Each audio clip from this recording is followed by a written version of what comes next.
AITA for not telling my ex-wife that we lived in a rental apartment. By the way, our car is also rented. Back in 2008, I was fresh out of high school and starting university. You know how it is, life is so exciting, everything feels like a new beginning. And to top it all off, I managed to rent a 2-bedroom apartment in the city center with my girlfriend at the time. She was my first long-term relationship, and we thought we'd found the perfect place. The apartment was cheap, especially considering it was in such a prime location, which was a total score for broke university students. Here's the thing, the owner of the apartment had lost her job due to the whole financial crisis mess, and like a lot of people back then, she decided to try her luck abroad. She just wanted to get out of the country and leave everything behind. So, when she offered the apartment for rent, she didn't care too much about making a profit, just needed some reliable tenants. We moved in with another couple, my buddy and his girlfriend, so the rent was split 4 ways. It was dirt cheap, and we were living the dream. University flew by, and after a while, my friend and his girlfriend decided they wanted a place of their own. No big deal, we all had full-time jobs by then, and it wasn't a stretch to cover the rent between my girlfriend and me, but not long after that, we broke up too. Classic, right? I mean, we were young, and life happens. She moved out, and suddenly I was left alone in this pretty spacious 2-bedroom apartment. For a brief moment, I thought, am I really going to be able to afford this on my own? But here's the thing, the rent was still incredibly low. It had barely gone up at all in those years, and I realized I could totally swing it solo, so I stayed. I didn't want to leave the place, it was home at that point. After the breakup, things got interesting. The owner, who was still living abroad and hadn't returned, got tired of dealing with the hassle of managing everything from another country. She basically trusted me with the place.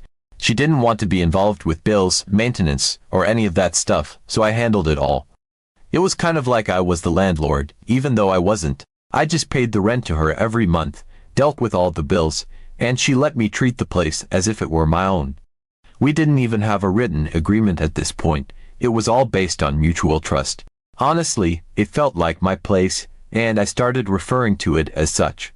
I mean, who wouldn't after living there for so long and handling everything? I had the 2nd bedroom, which was basically unused unless friends from out of town came to stay. I didn't mind. It was nice having company here and there, especially when you live alone. Fast forward a few more years to 2020, right in the middle of the pandemic, because why not, when I met this girl. She was different, and things moved fast. She was charming, beautiful, and we clicked instantly. We went from dating to living together faster than I had anticipated. By 2021, we were married. Now, here's where things get a little murky. For some reason, and I can't really explain this, I never explicitly told her that the apartment was a rental. I never said I owned it, but I also never said I didn't. The topic just never came up. I was so used to the fact that I had been living there for over a decade, managing the place as if it were mine, that it didn't even occur to me to mention that little detail. She moved in with me, and everything seemed fine. Life was good, or so I thought.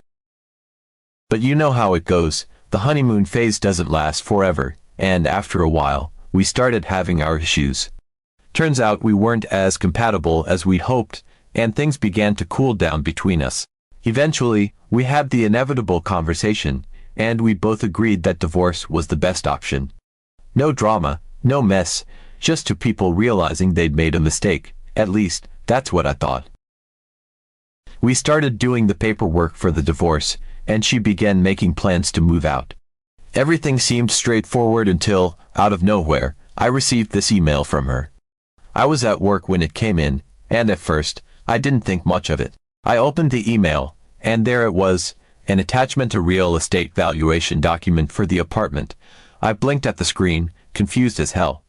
Why would I need an apartment valuation? And then I read her message. She had apparently paid €500 for a real estate agent to evaluate the apartment, and now she was telling me that I'd probably need to take out a loan to pay her the 50% she was owed from the apartment's value.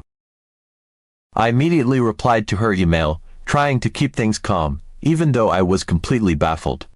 I said something like, "I don't think I ever told you I owned this place. It's a rental. I've been renting it for years. Why would you assume I could afford to own a 2-bedroom apartment in the city center?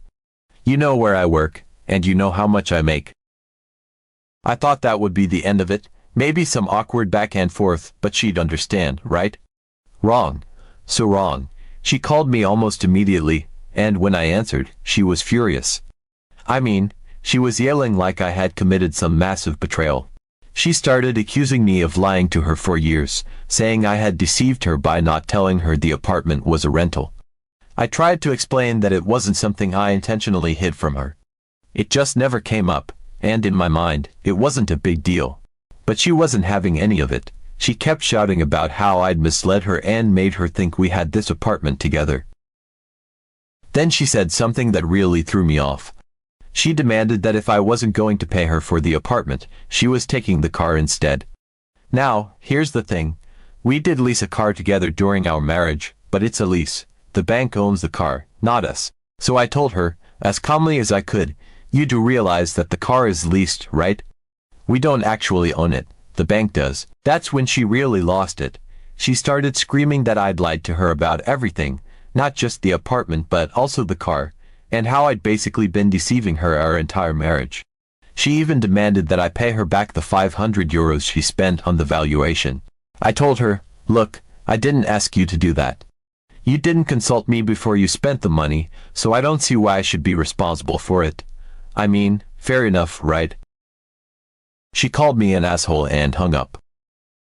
Now, here's the kicker. She's been going around to our entire friend group, telling everyone that I lied to her for our entire marriage, making me out to be some sort of villain who tricked her into thinking I owned this apartment. And, of course, our friends have opinions. Some of them think I'm in the wrong, saying I should have told her the place was a rental from the start. Others are on my side, saying it wasn't a big deal and that she's overreacting. Our group chat has been blowing up with debates over whether I'm an asshole for not being upfront about the apartment. So after that explosive phone call where she called me an asshole and hung up, I figured, okay, maybe this is the end of it. Like, we've agreed to divorce, she's moving out, and surely this whole drama about the apartment being a rental would just fade away, right? Oh no, no, no. That would have been too easy. A couple of days later, I get this long-ass text from her. I'm talking paragraphs like a wall of text, and the gist of it.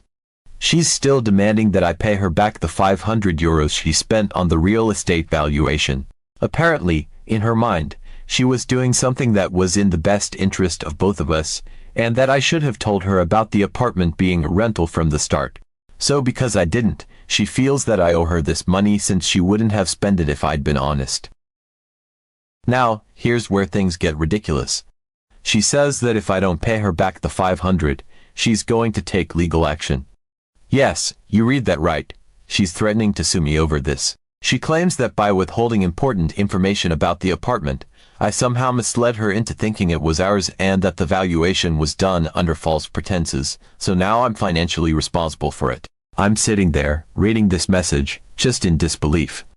I mean, we're getting divorced, and instead of focusing on separating amicably, she's gearing up for some kind of legal battle over 500 euros like, are we really doing this? I take a moment to collect my thoughts because, honestly, I'm floored.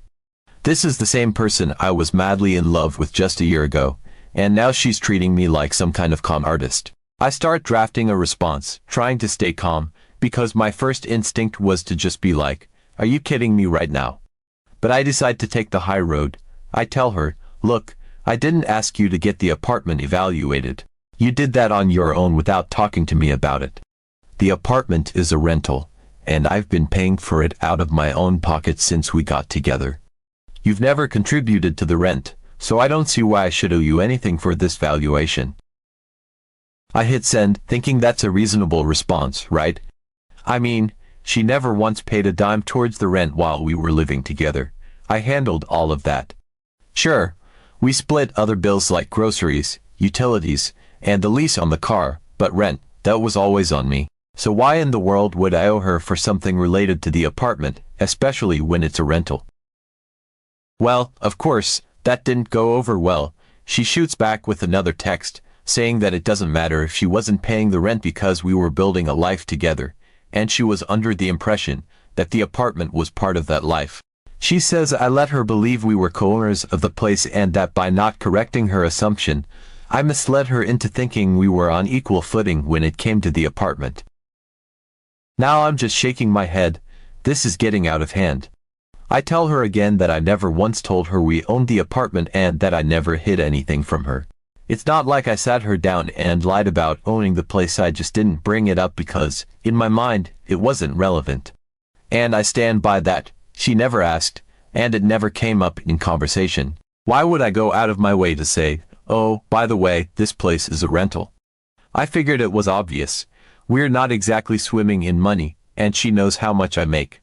How could she realistically think I owned a 2-bedroom apartment in the city center? Anyway, she's not having any of it. She sends another message saying that if I don't pay her the $500, she's going to file a claim in court to recoup her losses. And now I'm just sitting there, completely dumbfounded. Court, over €500. For a real estate valuation on a rental property, I can't believe this is happening. She's really willing to drag this out in court over something so trivial. At this point, I'm fed up. I tell her flat out, go ahead and file whatever you want. I don't owe you that money, and I'm not paying for something I didn't ask for. If you want to take this to court, that's your call, but I don't see how you have any legal ground to stand on. That was it for the day. She didn't respond immediately, so I figured maybe she'd finally dropped it. But of course, I should have known better. The next day, I wake up to a barrage of messages in our mutual friends group chat. She's in there, telling everyone that I've been lying to her for our entire marriage, that I'm refusing to pay her back money I owe, and that I'm being completely unreasonable. She even says she's considering legal action because of how deceptive I've been. Now, the group chat is on fire. People are weighing in left and right, and it's turning into this massive debate about whether or not I was in the wrong for not telling her the apartment was a rental. Some people are on her side, saying that I should have been upfront from the start and that it's only fair I pay her back the $500 since she wouldn't have spent it if she'd known the truth. Others are on my side, saying that she's overreacting and that I don't owe her anything because she spent the money without even consulting me. My best friend, Mike, is in there too, and he's been backing me up, saying that it's ridiculous to expect me to pay for something I didn't ask for, especially when it's related to an apartment I don't even own. He's telling people that I've been paying the rent solo the entire time and that Sarah never contributed to that, so she has no claim to anything related to the apartment. But of course, Sarah's friends are jumping to her defense, saying that I was being deceptive and that I should have made it clear from the start that the apartment was a rental. But, of course, Sarah doesn't stop. She's relentless. A couple of days after the group chat debate dies down a little, I get an official letter in the mail. You guessed it, it's from her lawyer. She's actually taking this to court. I'm floored. I mean, part of me thought she was bluffing, just throwing empty threats around to get me to cave in and pay her. But nope. She's seriously suing me over the €500 for the real estate valuation. At this point, I'm done playing nice. I get myself a lawyer too, and we start preparing for what I thought would be a quick and easy case. I mean, how much could there possibly be to argue about? The apartment is a rental. She didn't ask me before getting the valuation. End of story, right?